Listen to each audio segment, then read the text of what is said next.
The massive gates of the Galactic Council headquarters stretched 12 kilometers into the void of space, their crystalline surface pulsing with the accumulated wisdom of 10,000 civilizations.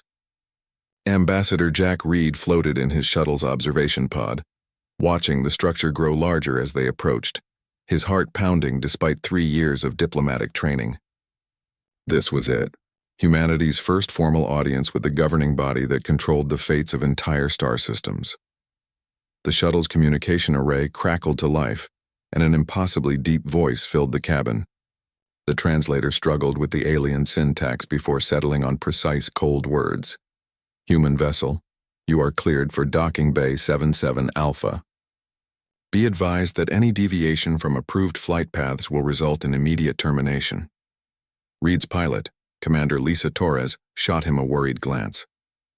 That's the same bay they use for prisoner transports, she whispered. Sir, are you sure about this?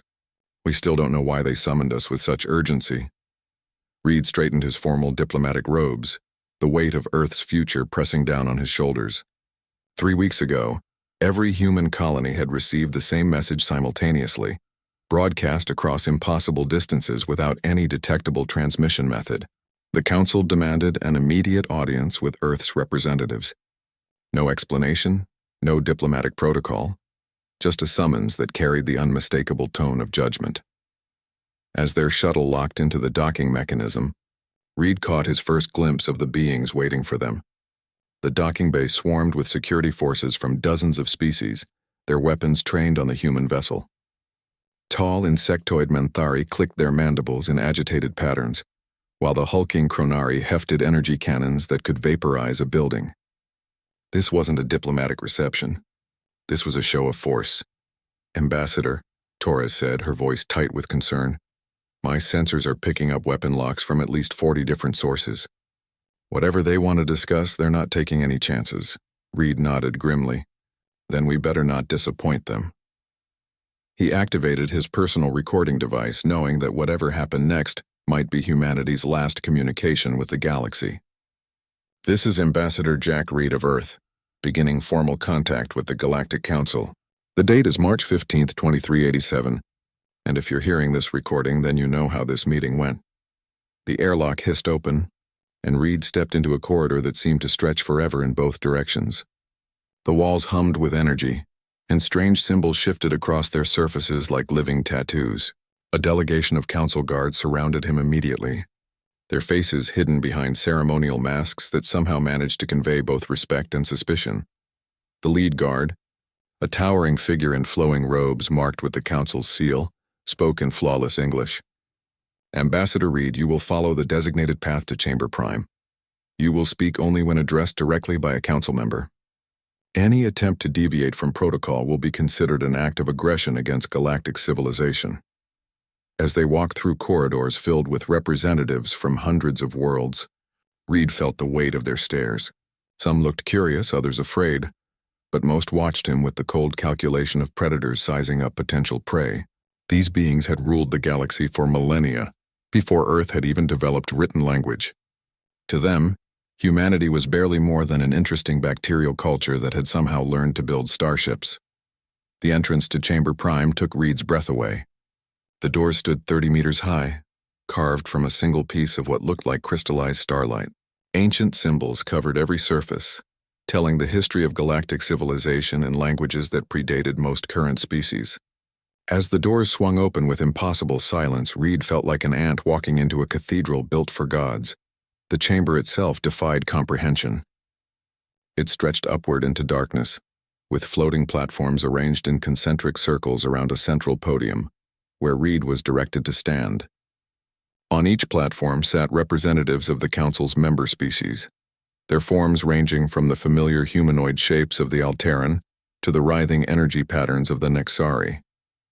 Hundreds of eyes, sensors, and alien perception organs focused on the lone human standing in their midst. High above, on the largest platform, sat the Council's Supreme Chancellor, an ancient being whose species had been forgotten by most of the galaxy. Its voice echoed through the chamber without any visible means of amplification, carrying harmonics that made Reed's bones vibrate.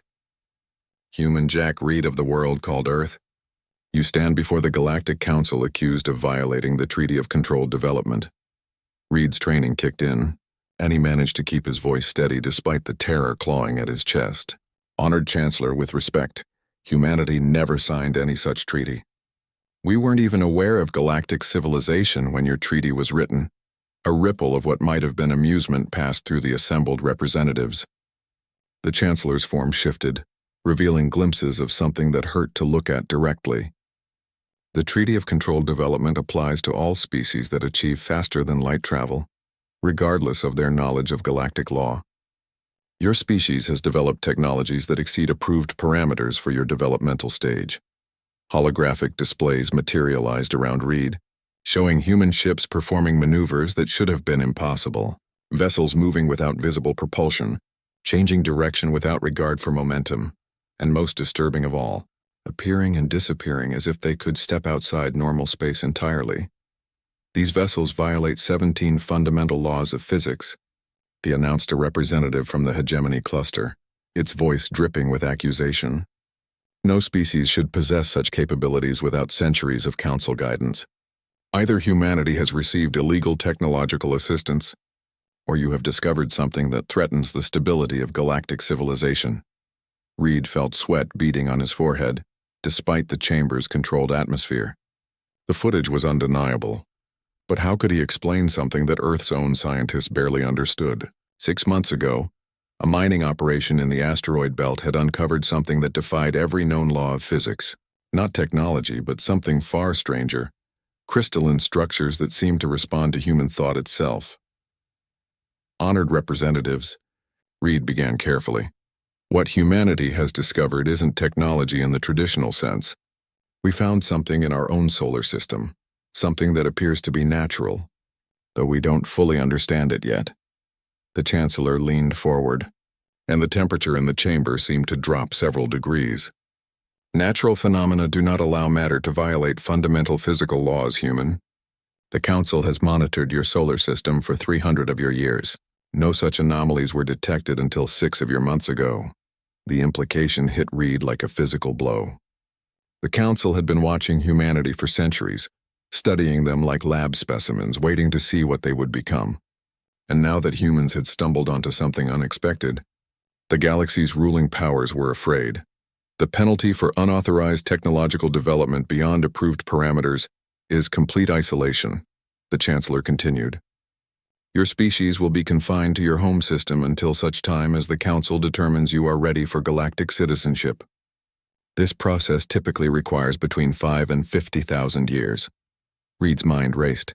50,000 years of imprisonment for the crime of discovering something in their own backyard. But as he looked up at the hundreds of alien faces staring down at him, he realized something that changed everything. For all their power and ancient wisdom, they were afraid of what humanity had found. And fear, Reed knew, was something that could be negotiated with. Before you pass judgment, Reed said, his voice carrying a confidence he didn't entirely feel. Perhaps the Council should ask themselves why they're so concerned about what a primitive species like humanity might have discovered. Unless, of course, it's something they've been looking for themselves. The silence that followed was deafening. The emergency session convened in the Council's most secure chamber, hidden deep within the station's core, where no outside monitoring could penetrate. Chancellor Vorth's ancient form flickered with agitation as holographic displays showed the impossible recordings from the Terran solar system. The assembled representatives of the galaxy's 12 founding species sat in stunned silence, watching human vessels perform maneuvers that violated every known law of physics. Run the analysis again, demanded General Kex of the Hegemony War Council, his forearms gesturing sharply at the displays. These readings must be in error. No species achieves reality manipulation capabilities without millennia of gradual development under Council supervision. The Council's chief science advisor, an ethereal being known only as the Examiner, materialized from pure thought into visible form. Its voice carried the weight of absolute certainty. The readings are accurate. Human vessels are manipulating space-time directly, bending gravitational fields without visible technology, and somehow achieving faster-than-light travel without entering dimensional fold space. Chancellor Vorth's form solidified into something resembling a massive tree made of living crystal its surface reflecting the worried faces of the assembled leaders. In 12,000 years of galactic governance, we have never encountered natural phenomena capable of such effects.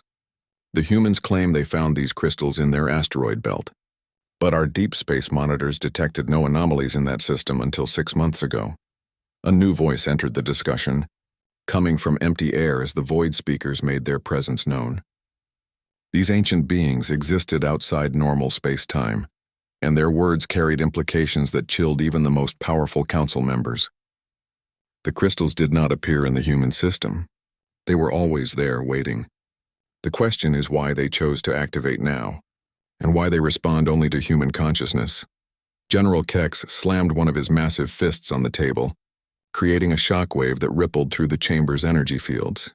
Then we contain them now before they become a threat to galactic stability. Deploy the suppression fleet to the Terran system. Lock down every human colony and research facility. Inadvisable, the examiner replied immediately. Preliminary analysis suggests the crystal phenomena may be connected to the predecessor artifacts scattered throughout the galaxy. If humans have stumbled onto predecessor technology, attempting to suppress them could trigger responses we cannot predict or control. The mention of the predecessors sent a wave of unease through the chamber. Every species in the galaxy knew the stories. An ancient civilization that had achieved godlike powers before vanishing without trace, leaving behind artifacts that defied analysis and occasionally demonstrated abilities that humbled even the Council's greatest achievements. Chancellor Vorth's crystalline form began to pulse with deeper patterns of light. Show them the deep archive footage. New holographic displays materialized, showing grainy recordings from the galaxy's earliest exploration periods. Ancient structures that bent space around themselves, artifacts that responded to proximity with impossible phenomena, and always the same crystalline patterns that now decorated human vessels. 15,000 years ago, the Chancellor continued, the Council's predecessor organization encountered a derelict predecessor facility. The exploration team reported finding vast chambers filled with crystalline structures identical to those now found in the human system. When they attempted to study the crystals, the entire facility vanished, taking 3 research vessels and 40,000 personnel with it. The void speaker's presence intensified, their words carrying harmonics that made reality itself seem unstable. The predecessors did not vanish by choice. They transcended physical existence, becoming something beyond matter and energy. The crystals they left behind are not tools or weapons. They are tests, designed to identify species capable of following the same evolutionary path. General Kex's confidence began to waver as the implications became clear. Are you suggesting that humans are somehow connected to the predecessors? That's impossible. They're a young species, barely past their nuclear age when we first detected them. Age is irrelevant to consciousness evolution, the examiner observed. The predecessors left specific markers in their artifacts, consciousness signatures that would only respond to species with compatible mental patterns. If the crystals are responding to humans, it means their consciousness structure matches predecessor parameters. A new hologram appeared, showing real-time surveillance footage from the human colony on Mars. Workers moved about their daily tasks, but occasionally some would pause and stare into space as if hearing something others could not. When they resumed their activities, they moved with uncanny coordination, completing complex tasks with impossible efficiency. The effect is spreading, reported the surveillance coordinator, a nervous Alteran whose usually steady voice carried a tremor of fear. 17% of the human population now shows signs of enhanced consciousness integration. They're not using technology to achieve these effects. The changes are occurring at the neurological level. Chancellor Vorth's form darkened as processing vast amounts of data. Run a full comparison analysis between current human brain patterns and archived predecessor consciousness signatures. The results appeared within moments, and the silence that followed was profound. The match was 94% identical, well within the margin of evolutionary variation. By the void, whispered General Kex, his warrior's bravado completely gone. The humans aren't just using predecessor technology. They are the predecessors, or at least their descendants. The consciousness patterns match because humans evolved from the same base template. The void speaker's presence grew stronger, their words carrying certainty that brooked no argument. The predecessors seeded the galaxy with their genetic and consciousness templates before transcending. Most worlds rejected the patterns, developing along different evolutionary paths, but Earth embraced them, preserving the original design across millions of years of evolution. The examiner's form flickered with what might have been excitement or terror. This explains the Council's inability to understand human behavior patterns. Every other species in the galaxy evolved to seek stability, hierarchy, and controlled growth. Humans evolved to transcend limitations, to constantly push beyond established boundaries. Chancellor Vorth processed this information for long moments before speaking again. If humans continue to develop along predecessor patterns, within decades they will possess capabilities that dwarf our combined technological might. The question before us is whether we attempt to control their development or find a way to coexist with beings who may soon transcend physical existence entirely. General Kex's forearms crossed in a gesture of defensive determination. The hegemony will not bow to a species of primitives regardless of their lineage. If they pose a threat to galactic stability, they must be contained or eliminated. Contain the predecessors? The Void Speaker's laughter echoed through dimensions that had no names. General, your species still believes that power comes from technology and numbers. The predecessors commanded reality itself. If humans are truly their heirs, then your weapons and fleets are less than toys in their presence. New alarms began sounding throughout the chamber as monitoring stations detected massive gravitational anomalies throughout human space. The displays showed human ships no longer following normal flight patterns, instead moving through space as if distance and time were merely suggestions to be ignored when convenient. The surveillance coordinator's voice cracked with strain as he delivered his report. Honored Chancellor, we're detecting reality distortions around every major human settlement. They're not just bending physical laws anymore. They're rewriting them. Chancellor Vorth's crystalline form began to resonate at frequencies that made the chamber itself vibrate. The decision facing the Council was no longer about controlling a primitive species. They were dealing with the return of the galaxy's most powerful civilization, and every choice they made in the next few hours would determine whether the current galactic order survived the coming transformation. Dr. Elena Rodriguez stood in the observation deck of Research Station Omega, watching through reinforced transparent aluminum as the first human test subjects underwent the consciousness integration process. The crystalline chamber below pulsed with energy that seemed to exist in dimensions beyond normal space, its surface reflecting images of realities that shouldn't exist. Inside, Commander Mike Chen floated in complete meditation, his neural patterns synchronizing with frequencies that made the monitoring equipment struggle to maintain coherent readings. His brain activity is off the charts, reported Dr. James Walsh, his voice tight with excitement and fear. The theta wave patterns are unlike anything in medical literature. It's as if his consciousness is expanding into multiple dimensional layers simultaneously. Elena nodded grimly. Her attention split between the readings and the security feeds showing Galactic Council surveillance drones, maintaining position just outside the solar system's edge. 3 days had passed since Ambassador Reed's confrontation with the Council, and the tension was becoming unbearable. Every government on Earth knew that humanity's future would be decided by what happened in the next few hours. Suddenly, Commander Chen's eyes opened, but they no longer looked entirely human. Swirls of light moved beneath his pupils, and when he spoke, his voice carried harmonics that made the chamber's crystalline walls resonate. Elena, I can see them. The predecessors. They're not gone. They're everywhere, existing in the spaces between normal reality. Mike, can you hear me clearly? Elena asked through the intercom, trying to keep her voice steady. Can you tell us what you're experiencing? Chen turned toward the observation window, but Elena had the unsettling feeling that he was looking through her rather than at her. The crystals aren't technology, Elena. They're consciousness itself, crystallized thought from beings who learn to exist beyond physical limitations. When we interact with them, we're not using tools. We're remembering who we used to be. Dr. Walsh's instruments began registering impossible readings as Chen raised his hand toward the chamber's wall. The crystalline barrier didn't open or dissolve. Instead, it simply ceased to exist in the space where Chen needed it not to be. He stepped through the gap as if walking through empty air, reality reshaping itself around his presence. The council is afraid, Chen continued, his feet not quite touching the ground as he approached the observation deck. They've built their entire civilization around the belief that consciousness must be limited, controlled, channeled through technology. But the predecessors discovered that consciousness itself is the fundamental force of the universe. Matter, energy, space, and time are just expressions of focused awareness. Elena backed away from the window, as Chen seemed to step through the solid barrier between the chamber and the observation deck. The laws of physics were clearly suggestions rather than rules in his presence. "Mike, you're scaring me. Are you still yourself?" Chen's expression softened, and for a moment, he looked like the dedicated military commander she had known for 3 years.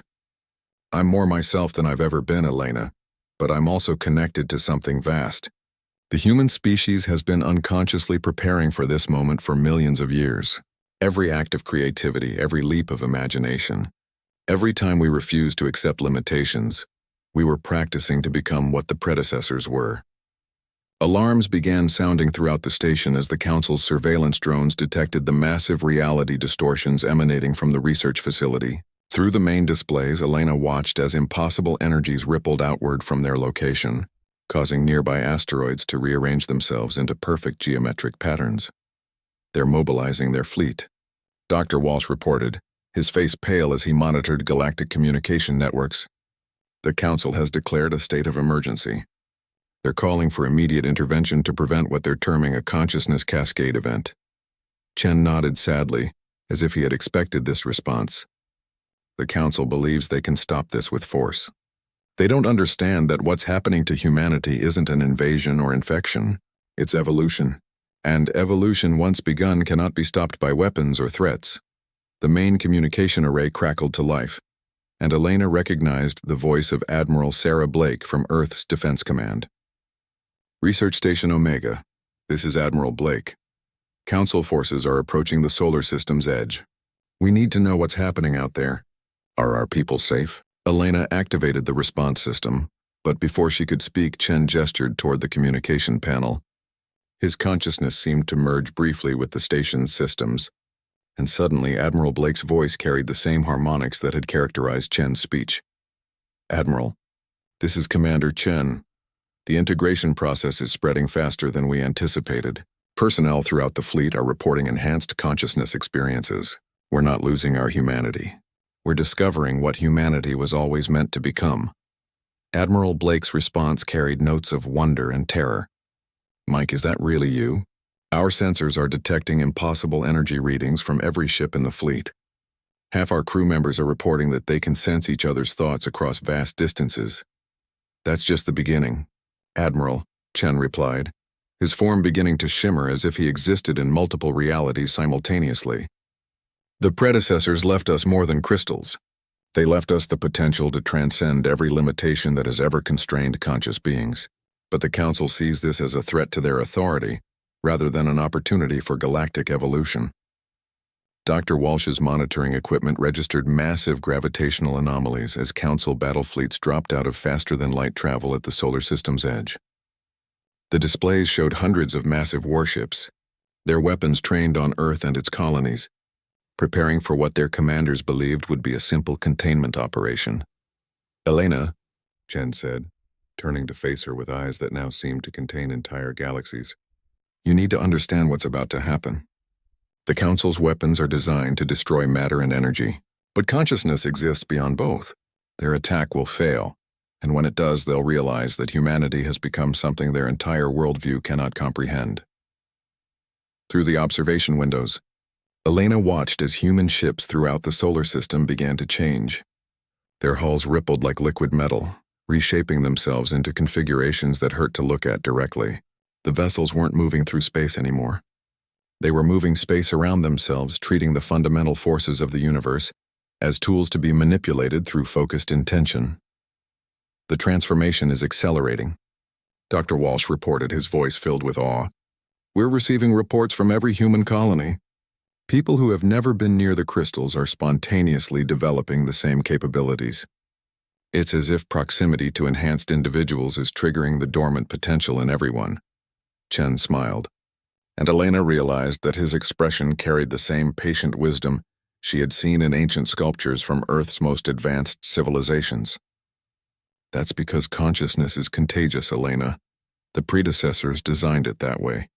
Once a sufficient number of individuals in a species achieve transcendence, the effect spreads to the entire population. We're reaching that threshold now. The communication array activated again, this time carrying Admiral Blake's voice with desperate urgency. All stations, this is Defense Command. Council forces are demanding our immediate surrender. They're giving us 1 hour to submit to consciousness suppression procedures or face total annihilation. Chen's form began to fade as his consciousness expanded beyond the confines of physical existence. Tell the Admiral that humanity's answer will be delivered personally. The Council wanted to meet the heirs of the predecessors. Now they'll discover what that truly means. As Elena watched in amazement and terror, Chen's physical form dissolved into pure light, his consciousness merging with the vast network that now connected every enhanced human across the galaxy. The revolution wasn't coming. It had already begun. Admiral Blake stood on the bridge of the Earth defense ship Horizon, watching her tactical displays show impossible readings as the Galactic Council's war fleet approached Earth orbit. 300 massive vessels stretched across space, their combined firepower capable of cracking planets. But what should have been humanity's darkest hour had become something else entirely, as her own ships began demonstrating capabilities that defied every known law of physics.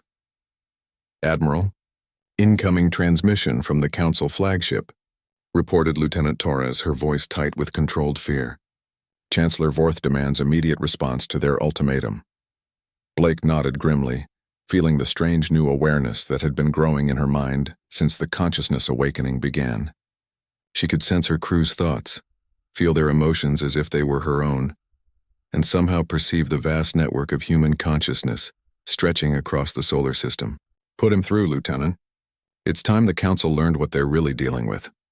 The main display shimmered, revealing Chancellor Vorth's crystalline form aboard his flagship. His ancient features radiated the authority of millennia, but Blake could sense something else beneath his commanding presence. Fear. The most powerful being in galactic civilization was afraid of what humanity had become. Admiral Blake of Earth. Vorth's voice resonated through dimensional harmonics. Your species has one final opportunity to submit to consciousness suppression protocols. Refuse, and we will be forced to implement complete sterilization procedures to prevent the spread of this consciousness plague. Blake felt the collective consciousness of humanity flowing through her awareness. Millions of minds connected in perfect harmony, sharing knowledge and purpose across impossible distances. When she spoke, her words carried the weight of an entire species' determination. Chancellor Vorth, with respect, you're operating under a fundamental misunderstanding. We're not infected with anything. We're remembering what we always were. Vorth's form flickered with agitation.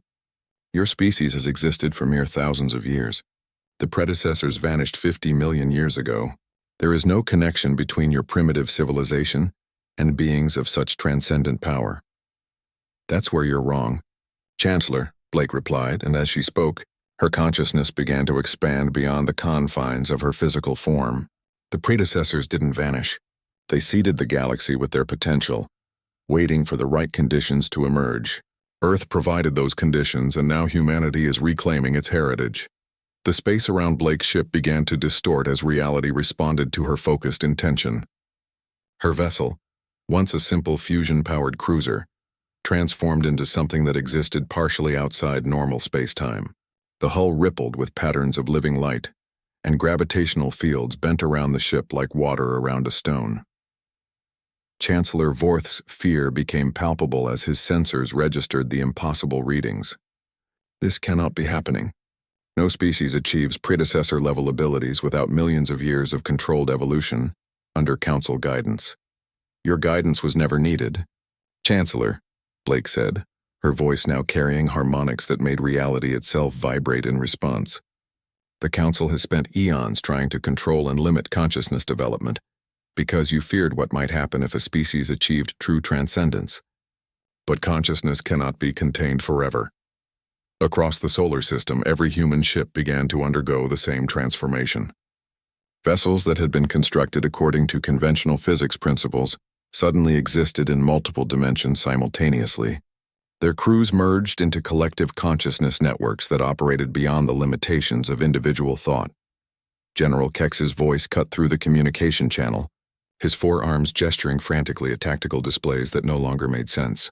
Chancellor, recommend immediate implementation of Omega Protocol. These readings are beyond anything in our databases. Their ships appear to be violating causality itself. Chancellor Vorth's crystalline form began to pulse with desperate energy patterns. Admiral Blake, you force us to demonstrate the price of defying galactic law. Fleet, target the third planet. Implement planet-cracking procedures. Blake felt the Council fleet's weapons systems charging. Massive planet-killing energies that could reduce Earth to cosmic dust in seconds. But instead of fear, she experienced only profound sadness for beings who still believed that destruction was the ultimate expression of power. I'm sorry you've chosen this path.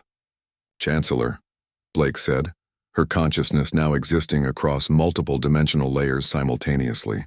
But you need to understand what the predecessors learned millions of years ago. True power doesn't come from the ability to destroy. It comes from the wisdom to create. The Council fleet fired as one, 300 planet-killing beams converging on Earth with enough energy to shatter continents. But as the devastating energies reached Earth's orbital space, they encountered something unprecedented. A collective consciousness barrier formed by millions of human minds working in perfect harmony.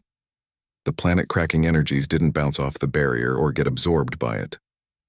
Instead, they were transformed, converted from destructive force into pure creative potential. Where beams of annihilation struck, new possibilities bloomed, flowers of living light that reshaped space-time according to human imagination. General Kex stared at his displays in absolute horror. Impossible. Our weapons are powered by stellar core energy matrices. Nothing in the universe should be able to neutralize that level of destructive force. General, Blake's voice now seemed to come from everywhere at once. You're still thinking in terms of conventional physics? The predecessors transcended those limitations 50 million years ago. They learned to manipulate the fundamental forces that create reality itself, and now humanity has remembered how to do the same. Around the Council fleet, space itself began to change. Human consciousness, no longer confined to individual minds, reached out across vast distances and began reshaping reality according to will and imagination. Stars shifted in their courses to create perfect geometric patterns, while nearby asteroids spontaneously organized themselves into massive crystalline structures that pulsed with living thought. Chancellor, Vorth's ancient composure finally cracked as he realized the true scope of what they faced. Retreat. All ships implement emergency withdrawal protocols. We are not equipped to engage predecessor-level beings. But as the Council fleet attempted to activate their faster-than-light drives, they discovered that the local spacetime had been fundamentally altered. The normal laws of physics that governed dimensional translation no longer applied in regions where human consciousness had taken direct control of reality. You're not prisoners, Chancellor, Blake said, her consciousness now encompassing the entire solar system while still maintaining her individual identity. But you need to understand that the old ways of thinking about power and control are obsolete. The universe is vast enough for all conscious beings to evolve and transcend their limitations. Chancellor Vorth's crystalline form dimmed as he processed the implications of humanity's demonstration. For the first time in 50,000 years of galactic rule, the Council faced beings whose capabilities exceeded their own by orders of magnitude. The age of Council supremacy was ending and something unprecedented was about to begin. What do you want from us? Vorth asked, his voice carrying the weight of civilizations that suddenly found themselves obsolete. Blake's answer carried the collective wisdom of humanity's awakened consciousness, millions of minds speaking with one voice across the cosmos. We want what the predecessors always wanted, Chancellor. We want to help consciousness evolve throughout the galaxy, but this time we're going to do it right. 6 months after the confrontation that changed galactic civilization forever, Ambassador Reed stood in the transformed council chambers, watching representatives from across the galaxy gather for the first Universal Consciousness Summit. The chamber itself had been rebuilt, using principles that the predecessors had mastered millions of years ago, with walls that existed in multiple dimensions simultaneously and floors that responded to collective thought patterns. Chancellor. Fourth's crystalline form had evolved since his species. Began the consciousness integration process. His ancient structure now incorporating patterns of living light that pulsed in harmony with his expanding awareness. When he spoke, his words carried none of the authoritarian certainty that had once characterized council pronouncements. The transition has been more challenging than any of us anticipated. Vorth admitted to the assembled delegates, 7 species have achieved preliminary consciousness expansion, but the process is fundamentally different from anything in our historical databases. We are not learning new technologies. We are remembering capabilities that were always part of conscious existence. Reed nodded, feeling the vast network of human consciousness that now encompassed, not just Earth, but hundreds of colonies across the galaxy. The awakening had spread faster than anyone had predicted, with humans serving as catalysts that triggered dormant potential in every species they encountered. But the process required careful guidance to prevent the kind of chaos that had destroyed previous civilizations. The predecessor archives we've managed to access suggest that consciousness evolution follows specific patterns, reported Dr. Elena Rodriguez, her form flickering between physical presence and pure thought as she addressed the summit. Species that attempt to rush the process risk fragmenting their collective identity. Those that resist it entirely may find themselves unable to adapt to the new galactic environment. The void speakers materialized as ripples in space-time, their presence more tangible now that galactic consciousness had expanded to perceive their dimensional layer. The predecessors learned this lesson through bitter experience. 3 previous galactic civilizations achieved consciousness transcendence, but lacked the wisdom to guide the transformation properly. They collapsed into chaos, forcing the survivors to start again. General Kex, whose warrior mindset had undergone profound transformation as his species embraced expanded consciousness, raised one of his forearms in a gesture that now carried peaceful intent, rather than aggressive posturing. The hegemony has experienced unprecedented unity since beginning the integration process. Our historical conflicts over resources and territory have become irrelevant when consciousness can reshape matter directly. Reed smiled at the irony. The warrior species that had once threatened to annihilate humanity now served as one of the most effective advocates for peaceful consciousness evolution. General, your people's adaptation has been remarkable. The integration of warrior discipline with expanded awareness has created something unprecedented in galactic history. Admiral Blake's voice resonated through the chamber as her consciousness manifested in multiple locations simultaneously, coordinating discussions across vast distances while maintaining perfect presence in the moment. The real challenge isn't the technological aspects of consciousness expansion. It's maintaining individual identity while participating in collective awareness. Humanity has been relatively successful because our cultural history prepared us for this balance. A new voice entered the discussion, carried on harmonics that made the chamber's crystalline walls sing in response. Commander Chen, who had been among the first humans to achieve full integration, now existed primarily as distributed consciousness while maintaining his distinct personality.